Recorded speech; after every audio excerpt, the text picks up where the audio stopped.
நிமிட வேத ஆராய்ச்சிக்கு உங்களை வரவேற்கிறோம். அப்போஸ்தலனாகிய பவுல் இயேசு கிறிஸ்துவை அங்கே ஒரு தரிசனத்திலே காண்கிறார். ஆண்டவரே நீர் யார் என்று கேட்கிற ஒரு தரிசனம். இன்னைக்கு கூட ஆண்டவர் அநேகருக்கு தம்மை வெளிப்படுத்துகிறார். நம்ம நிறைய சாட்சிகளை கேட்கலாம், நல்லது. சில கிறிஸ்தவருடைய கேள்வி என்ன அப்படின்னா, ஐயோ எனக்கெல்லாம் இயேசு கிறிஸ்துவ பார்க்க முடியலையே, நானும் ஜெபம் பண்ணி பார்க்கிறேன், ஆண்டவர் தன்னை எனக்கு வெளிப்படுத்த மாட்டேங்கிறார் அப்படின்னு கவலைப்படுறவங்க இருக்காங்க. அதுல ரொம்ப சிலர் சோர்ந்து போயிடுறாங்க. கேள்வி என்ன? வேதம் நமக்கு எப்படிப்பட்ட அனுபவத்திற்கு நம்மை அழைக்கிறது? நான் இயேசு கிறிஸ்துவை பார்க்க வேண்டும், நீ உபவாசித்து அதற்காக ஜெபி அப்படின்னு சொல்லுதா? இல்ல. தோமா பார்த்தாதான் நம்புவேன் அப்படின்னு சொன்னாரு. ஆண்டவர் ரைட், உன்னுடைய பலவீனத்தை நிமித்தம் தோமாவுக்கு தன்னை வெளிப்படுத்துகிறார்.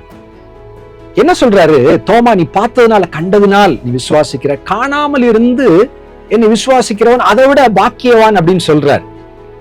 இயேசுவை கூடவே இருந்தவரை கண்டிருந்த பேதுரு தன்னுடைய முதலாம் நிருபத்துல பாத்தீங்கன்னா 1 பேதுரு 1வது அதிகாரம் 8-9 சொல்றாரு, அவரை நீங்கள் காணாமல் இருந்தும் அவரிடத்தில் அன்பு கூறுகிறீர்கள். இது ஒரு கிறிஸ்தவ வாழ்க்கையின் மகிமை. பார்க்காத ஒருத்தரை நம்ம நேசிக்கிறோம் பாருங்களேன்.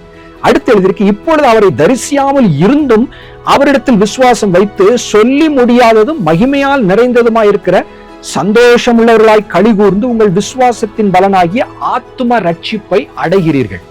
ரொம்ப சிம்பிளா சொல்றாரு, கிறிஸ்தவ வாழ்க்கை என்பது என்ன? நான் இயேசுவை பார்க்க வேண்டும், அப்படி விஷன்ஸ் பார்க்கணும், தரிசனத்துல பார்க்கணும். இது ஒரு முக்கியமான தேடுதலா இருக்க வேண்டும் என்று வேதத்திலே போதிக்கப்படவில்லை. காணாமல் அவரை விசுவாசிக்கிறோம், அவர்கிட்ட அன்பு வைக்கிறோம். இதுதான் கிறிஸ்தவ வாழ்க்கையின் மையம்.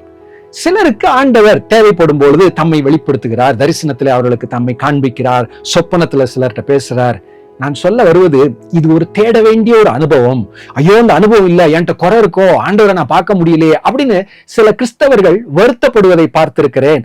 அது தேவையில்லை என்பதை இந்த வசனத்தின் மூலம் உங்களோடு நான் பகிர்ந்து கொள்கிறேன்.